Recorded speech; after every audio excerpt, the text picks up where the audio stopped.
আপনি যদি শত্রুর যন্ত্রণায় অতিষ্ঠ হয়ে থাকেন, কোনোভাবেই শত্রুর সাথে পেরে উঠতেছেন না, শত্রু প্রতিনিয়ত আপনার ক্ষতি করে যাচ্ছে, তাহলে আপনি চাইলেই ওই শত্রুকে শেষ করে দিতে পারবেন, বিনাশ করে দিতে পারবেন। আজকে যে আমি একটা শত্রু বিনাশের টোটকা দিব, এই টোটকাটা বহু পুরাতন একটা কিতাব থেকে দেওয়া। আপনারা যদি এটা সঠিকভাবে প্রয়োগ করতে পারেন, মাত্র 24 ঘন্টার ভিতরে আপনার শত্রু বিনাশ হয়ে যাবে, শত্রু শেষ হয়ে যাবে।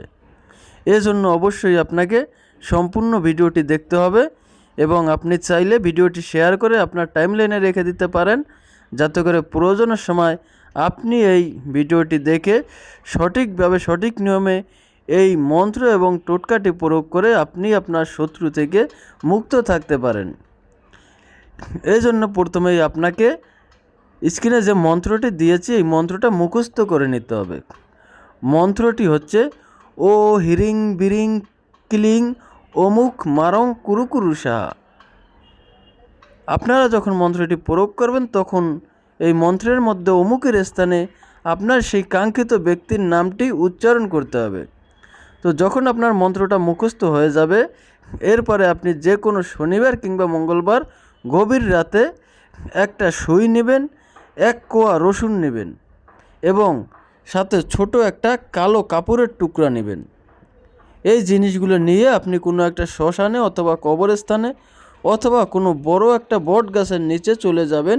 আপনার সাথে কেউ থাকতে পারবে না এবং এটা কাউকে জানানোও যাবে না। আপনি ওইখানে গিয়ে এই মন্ত্রটা 108 বার পাঠ করে এই যে সুইটা আছে এই সুইয়ের উপর একটা ফু দেবেন। এরপরে আপনি এই মন্ত্রটা পাঠ করার পরে বলবেন, অমুকের ছেলে কিংবা অমুকের মেয়ে অমুক বিনাশ হোক। অর্থাৎ ওই ছেলে কিংবা মেয়েটির বাবার নাম এবং তার নামটা বলে বলবেন যে সে বিনাশ হোক। এইটা বলে আপনি এই সুইয়ের উপর আরেকটি ফু দেবেন। আর রসুনের উপরে অবশ্যই আপনার সেই শত্রুর নামটি আপনি আগে থেকেই লিখে রাখবেন।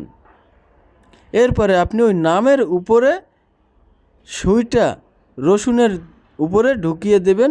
এক পাশ দিয়ে ঢুকাবেন, অন্য পাশ দিয়ে বের করে দিবেন।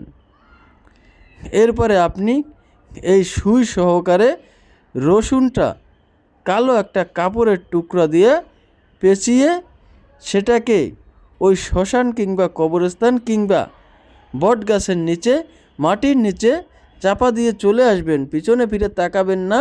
দেখবেন মাত্র 24 ঘন্টার ভিতরেই আপনার শত্রু বিনাশ হয়ে যাবে, আপনার শত্রু শেষ হয়ে যাবে, আপনি চিরদিনের জন্য শত্রু মুক্ত হয়ে যাবেন।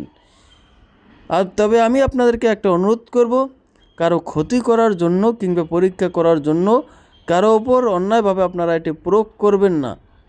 কারণ এই ধরনের বিদ্যা প্রয়োগ করতে গেলে অনেক সময় দেখা যায় অনেকের ক্ষতিও হয়ে যেতে পারে। তাই আমি আপনাদেরকেও অনুরোধ করব, আপনারা যদি এই কাজগুলো করতে চান কোনো সিদ্ধ গুরুর অনুমতি নিয়ে কাজটা করবেন।